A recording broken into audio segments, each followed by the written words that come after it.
अस्सलामु अलैकुम रहमतुल्लाहि व बरकातुहू। आज मैं फ़्रिज सफ़ाई कर रही थी तो मैंने सोचा आप लोगों से भी शेयर करूं। फ़्रिज बहुत दिन हो गए थे सफ़ाई नहीं कर सकी थी। ऊपर वाले खाने में गोश्त था, अब गोश्त नहीं है, बर्फ़ बहुत जम गई थी तो मैंने सोचा साफ़ कर लूं। तो ऊपर वाली फ़्रिज तो हमने साफ़ कर ली थी और उसके बाद हम आपको नीचे वाली की का जो आपसे शेयर कर रहे हैं। हमने ये सारी चीज़ें निकाल ली हैं और सारी चीज़ें निकालने के बाद ये सारी चीज़ों को अच्छी तरह सरफ़ से धो लेंगे। बहुत एक्स्ट्रा चीज़ें जमा हो गई हुई थी, कुछ शरबत जो हैं दवाइयाँ वो फेंकने वाली थी, कुछ चीज़ें फेंकने वाली हो गई हुई थी। 2-3 किस्म के सालन वगैरह जमा हो गए हुए थे, वो मासी को दिए। और ये सारा सामान हम उतार रहे हैं। देखें, नई फ्रिज थी मेरी, मैंने सोचा था हर 15 दिन बाद साफ़ करूँगी। मैं कर भी रही थी बीच में, लेकिन इस दफ़ा तो 1 महीना भी पूरा हो गया कि फ़्रिज साफ़ नहीं हुई थी। तो अब हम इसे साफ़ कर रहे हैं, सारे शरबत भी निकाल रहे हैं और आप हमारे वीडियो में आखिर तक बने रहिएगा। हम आपको दिखाते हैं कि साफ़ होने से पहले फ़्रिज का हाल देखें और साफ़ होने के बाद माशाल्लाह से फ़्रिज ऐसे चमक जाएगी जैसे अभी न्यू ख़रीद के लाएँ। तो हमारे साथ रहिएगा और अगर हमारे चैनल को सब्सक्राइब नहीं किया हुआ तो सब्सक्राइब भी कर दीजिएगा, कुछ नहीं होता। और लाइक तो बनता है, लाइक भी कीजिएगा। मेरे साथ मेरी बेटी लगी हुई थी तो वो वीडियो बना रही थी और मैं फ़्रिज को जो है ख़ाली कर चुकी हूँ। सरफ़ वाला पानी बना के उसके साथ मैं इसको साफ़ कर लूँगी। और ये मेरी छोटी बेटी के काम देखें, इसने जो है सारा मसाला हमारे फ्रिज साफ़ करते करते ही गिरा दिया था, जो कि पहले उठाने बैठ गए और उसको फिर नहलाना पड़ा कि वो सारा मसाला उसके हाथों पे और पैरों पे लग गया था। अगर आँखों में चला जाता तो उसने खूब रोना था। तो उसको कमरे में बंद कर दिया, उसके बहन भाइयों के पास बिठाकर अब हम जो है फ्रिज को सरफ़ के साथ थोड़ा हल्का हाथ से इसके निशानात वगैरह जो गंद थोड़ा सा लगा हुआ वो साफ़ कर रहे हैं, इसलिए कि फ़्रिज को धोना तो है ही नहीं। फ्रिज धोने से पहले भी मैं बहुत बड़ी गलती कर चुकी हूँ। पहले वाली फ़्रिज को मैं धो लिया करती थी तो जिस वजह से वो बहुत जल्दी ख़राब हो गई। अब इस फ्रिज को कतई नहीं धोना, इस वजह से मैं सरफ़ वाला कपड़ा मार के ऊपर से गीला कपड़ा धो धो के मारती जाऊँगी, गीला कोई सूती कपड़ा। और ये देखें जी, फ्रिज को मैं अच्छी तरह से सरफ़ लगा लिया है। इसके कोनों में, किनारों पे जहाँ जहाँ मैल लगी हुई थी उसको साफ़ कर लेंगे। उसके बाद इसको गीले कपड़े से साफ़ कर लेंगे।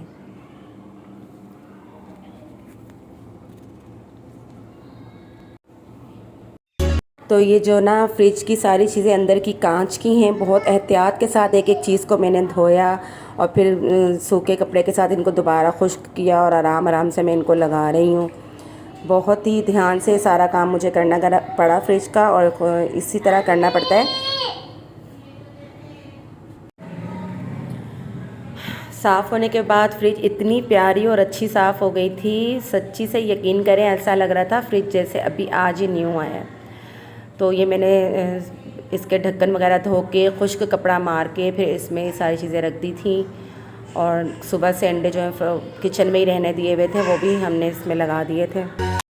तो जी, ये जो फ्रिज के दराज होते हैं, इसमें एक दराज में मैंने तमाम मसाला जात वगैरह रख दिए थे और चूरा खोपरा और खुश्क चीज़ें, इमली आलू बुखारा और रंग बिरंगी सेवइयाँ वगैरह वो एक दराज में रख दी थी। ऊपर वाले ये अंडों के लिए रहने दिए थे और एक जो दालें ना थोड़ी थोड़ी जो बची हुई थी वो मैंने एक डब्बा धो के रखा हुआ था, उसी में मैंने ये जो थोड़ी थोड़ी दालें बची हुई थी सारी डाल दी कि किसी दिन हलीम बनाएंगे तो उसमें ये इस्तेमाल कर लेंगे। क्योंकि ये सब दालें थोड़ी थोड़ी बची हुई थी और सामान अभी आ रहा था, ग्रोसरी जब तक हम फ्रिज साफ़ करें वो भी आ जाना था। तो फिर नई दालें जो है वो मैं अलहदा रख दूँगी और ये मिक्स की हुई दालें कभी दाल चावल बनाने हो या हलीम बनानी हो उसमें यूज़ करने के लिए रहने देंगे। यहाँ मैंने सिरके वगैरह केचप रख दी थी सेटिंग से, और मायोनीज़ वगैरह और कुछ ट्यूब्स वगैरह रख दी थी। उसके बाद जो है मैंने मिल्क पैक 1-2 रखे हुए थे वो यहाँ रख दिए थे। अंडे 2 दिन से रखे हुए थे बाहर ही कि फ्रिज साफ़ करनी है, वो निकाल के रखे।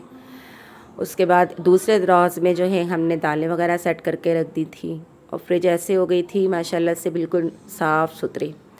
लेट साफ़ की थी तो इसलिए ज़्यादा टाइम लगा, अगर जल्दी जल्दी साफ़ कर लेती तो इतना टाइम नहीं लगना था। ये दूसरे दराज में देखे मैं ये सारी दालें पैकेट जो हैं पैक हुए हुए ये रख रही हूँ, उनमें से थोड़ी थोड़ी यूज़ होती जाएगी तो बाकी जो है हम बाकी को रबड़ चढ़ा के रख देते हैं। सेलर मुझे मिला नहीं, मैं वो किसी दिन दाऊद मार्ट जाऊँगी तो सेलर ले आऊँगी कि जितना निकालना है निकाल के बाकी को सेल कर दें। और ये बेसन और मैदा ये मैं लाजमी मंगवाती हूँ, सूजी, क्योंकि मैं कुछ ना कुछ बना देती हूँ बच्चों को। कभी खाना वगैरह ना बना हुआ हो तो पकोड़े बना दिए या चिप्स बना दी, तो इसलिए ये चीज़ें मैं लाजमी रखती हूँ। बस इतनी ही ग्रोसरी मंगवाती हूँ कि एक दराज में बस ये दालें हैं और एक टोकरी में लहसुन अदरक वगैरह होता है, एक हफ़्ते का चल जाता है, फिर नेक्स्ट हफ्ते जो है दोबारा सब्ज़ी का सामान आ जाता है। उसके अलावा ये शरबत बहुत सारे जमा हुए थे, इसमें से जो मैंने ख़ास ज़रूरी शरबत थे वो रख लिए, पेन किलर वगैरह, और बाकी जो एक्स्ट्रा शरबत थे वो सारे मैंने जो है डस्टबिन में डाल दिए थे।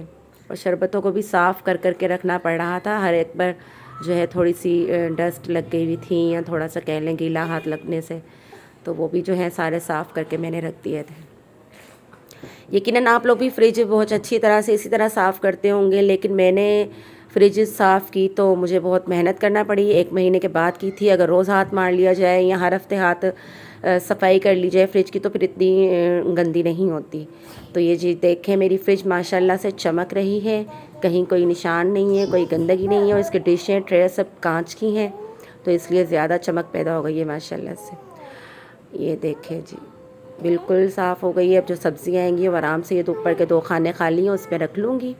और शरबत काफ़ी सारे दवाइयाँ मैंने गिरा दी हैं, बाकी मैंने रख ली हैं। तो जी मेरे चैनल को सब्सक्राइब कीजिएगा, लाइक कीजिएगा, और शेयर नहीं किया हुआ तो शेयर कीजिएगा दोस्तों के साथ। अस्सलामु अलैकुम वरहमतुल्लाहि वबरकातुहू।